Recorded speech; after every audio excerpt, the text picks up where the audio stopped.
Hello everyone. Welcome back to our new video. Today, I'm going to show you how to save chats on Snapchat for 7 days in just a few simple steps. If you are looking for a way to enable autosave chat messages on Snapchat for 7 days, I will show you a simple method. But before we jump into it, don't forget to like this video and subscribe for more helpful tutorials. I've also added some useful tools and apps in the description, so be sure to check them. Alright, let's get started.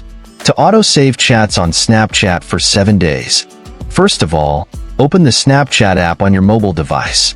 Once you are on Snapchat, swipe right from the camera screen to access your chats.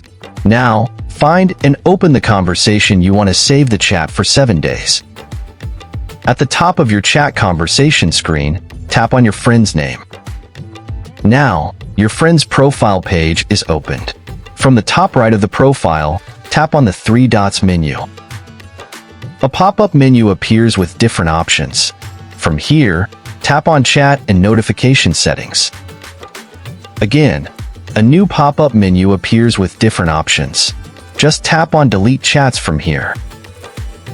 Now, choose 7 days after viewing from the pop-up options. The setting will now apply, and messages will be saved for up to 7 days after being viewed.